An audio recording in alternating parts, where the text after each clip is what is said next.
আসসালামু আলাইকুম। স্মার্ট কার্ডের ফটো থেকে পাসপোর্ট সাইজ ছবি তৈরি করা নিয়ে আমাদের মধ্যে অনেকটা কনফিউশন কাজ করে। আজকের ভিডিওতে আমি এমন একটি সহজ পদ্ধতি দেখিয়ে দিচ্ছি যার সাহায্যে একদম ফ্রিতে মাত্র কয়েক মিনিটে স্মার্ট কার্ডের ছবি থেকে একটি পাসপোর্ট সাইজ ছবি তৈরি করতে পারবেন। স্মার্ট কার্ডের ফটোতে খেয়াল করুন জলছাপ রয়েছে, এই জলছাপগুলো রিমুভ করে কিভাবে পাসপোর্ট সাইজ ছবিতে রূপান্তর করবেন এবং একদম প্রফেশনালভাবে ছবিটিকে এডিট করবেন, চলুন দেখে নেওয়া যাক। প্রথমেই স্মার্ট কার্ড থেকে ছবিটিকে ক্রপ করে নিব। ক্রপ করার জন্য টুলবক্স থেকে ক্রপ টুলটি সিলেক্ট করে মাউস ড্র্যাগ করে প্রয়োজন মতো ক্রপ করে নিব। তারপর ছবিটিকে ডেস্কটপে সেভ করে নিব। ছবিটিকে সেভ করার পর আমরা এটিকে চাইলে ফটোশপের মাধ্যমেও এডিট করতে পারি, তবে কাজটি দ্রুত সময়ে করার জন্য আমরা একটি এআই ওয়েবসাইটের সাহায্য নিব। প্রথমেই যে কোনো একটি ব্রাউজারে চলে যাব, তারপর এখানে সার্চ করব AIEASE। ওয়েবসাইটের লিঙ্কটি ভিডিও ডেসক্রিপশন বক্সে দিয়ে দিচ্ছি। তারপর এখান থেকে এই ওয়েবসাইটটিতে চলে যাব। এই ওয়েবসাইট থেকে আমরা অনেক ধরনের কাজ একদম নিখুঁতভাবে করতে পারি। এই ওয়েবসাইট নিয়ে আমার চ্যানেলে অলরেডি একটি ভিডিও আপলোড করা আছে। এই ভিডিও শেষ করে ওই ভিডিওটি চাইলে দেখে নিতে পারেন। ভিডিওর লিঙ্কটি এই ভিডিওর ডেসক্রিপশন বক্সে দিয়ে দিচ্ছি। তারপর এখান থেকে রেস্টোরেশন এই অপশানটিতে ক্লিক করে দিব। তারপর এখানে আপলোড ইমেজ এই অপশানটিতে ক্লিক করে স্মার্ট কার্ড থেকে ক্রপ করা ছবিটিকে আপলোড করে দিব। তারপর এখানে জেনারেট এটিতে ক্লিক করে দিব। প্রসেসিং হতে একটু সময় লাগবে, দেখুন 10 সেকেন্ডের মতন সময় চাচ্ছে। আমরা ওয়েট করব।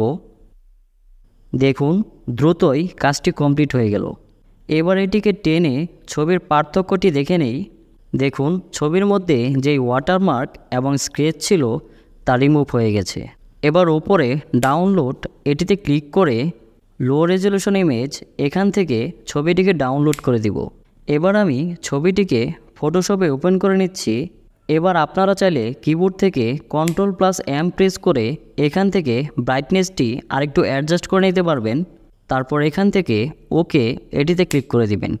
তারপর আবারও কিবোর্ড থেকে Ctrl+V প্রেস করে কালার ব্যালেন্স থেকে প্রয়োজন মতো কালারটিকে অ্যাডজাস্ট করে নিতে পারবেন। তারপর এখান থেকে ওকে প্রেস করে দিবেন। দেখুন দুইটি ছবির মধ্যে কতটা পার্থক্য রয়েছে। এবার ছবিটিকে প্রফেশনালভাবে এডিট করার জন্য ফাইল মেনুতে ক্লিক করে নতুন একটি পেজ নিয়ে টুলবক্স থেকে মুভ টুলটি সিলেক্ট করে ছবিটিকে মুভ করে নতুন পেজে নিয়ে যাব।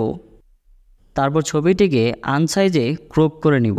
এবার ছবিটিকে সুন্দর করার জন্য একটি কোডটাই বসিয়ে দিব।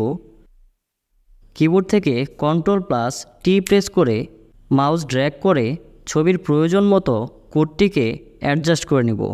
আমি কোনো রকমভাবে অ্যাডজাস্ট করছি, আপনারা আরেকটু সময় নিয়ে ভালোভাবে কোডটি অ্যাডজাস্ট করে নেবেন। কোডটিকে অ্যাডজাস্ট করার পর ছবিটিকে আরেকটু সুন্দর করার জন্য এনহ্যান্স করে নিব।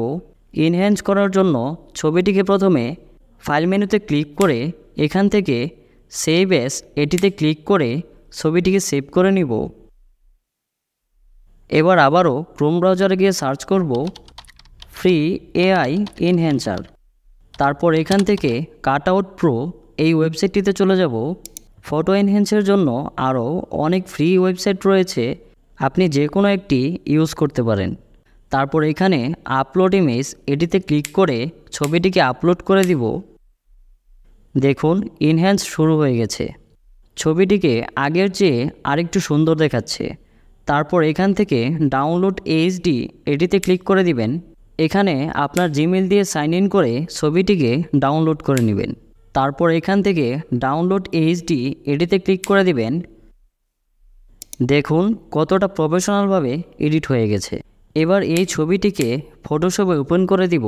এবার আমরা এই ছবিটির ব্যাকগ্রাউন্ডটি পরিবর্তন করে নিব। ছবির ব্যাকগ্রাউন্ডটি পরিবর্তন করার জন্য টুলবক্স থেকে ম্যাজিক টুলটি সিলেক্ট করে নিব। তারপর ব্যাকগ্রাউন্ডে একটি ক্লিক করে দিব। তারপর পুরো ব্যাকগ্রাউন্ডটি সিলেক্ট করার জন্য কিবোর্ড থেকে শিফট চেপে ধরে পুনরায় ব্যাকগ্রাউন্ডে একটি ক্লিক করে দিব। তারপর এখানে কালার বক্সে ক্লিক করে ব্যাকগ্রাউন্ড কালারটি সিলেক্ট করে নিব। তারপর ওকে এটিতে ক্লিক করে দিব। তারপর কিবোর্ড থেকে কন্ট্রোল চেপে ধরে ডিলিট বাটনটি চেপে দিব। দেখুন ব্যাকগ্রাউন্ডটি পরিবর্তন হয়ে গেছে। এবার সিলেকশনটি ওঠানোর জন্য কিবোর্ড থেকে Ctrl+D প্রেস করে দিব। এবার আপনি চাইলে এলোমেলো চুলগুলোকে কেটে ঠিক করে নিতে পারেন।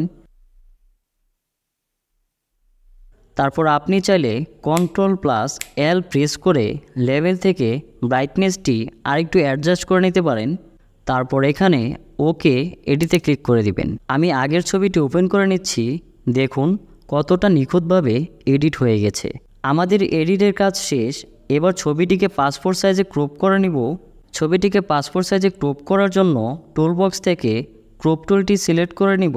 তারপর এখানে ওয়েট দিয়ে দিব 38 মিলিমিটার এবং হাইট দিয়ে দিব 48 মিলিমিটার এবং রেজুলেশন দিয়ে দিব 300। তারপর ছবিটির উপর মাউস ড্র্যাগ করে প্রয়োজন মতো ক্রপ করে নিব। তারপর এখানে ফাইল এটিতে ক্লিক করে A4 সাইজের নতুন একটি পেজ নিয়ে নিব। তারপর এডিট করা ছবিটি সিলেক্ট করে কিবোর্ড থেকে Ctrl+A প্রেস করে দিব। তারপর টুলবক্স থেকে মুভ টুলটি সিলেক্ট করে ছবিটিকে টেনে নতুন ফাইলে ছেড়ে দিব। তারপর ছবিটিকে প্রয়োজন মতো অ্যাডজাস্ট করে কন্ট্রোল চেপে ধরে যতগুলো কপি প্রয়োজন এখান থেকে কপি করে নিব। তারপর ছবিটিকে প্রিন্ট করে দিব। আশা করি আজকের ভিডিওটি অনেক বেশি উপকারে আসবে। এমন হেল্পফুল ভিডিও পেতে চ্যানেলটিকে সাবস্ক্রাইব করে পাশেই থাকুন। ধন্যবাদ।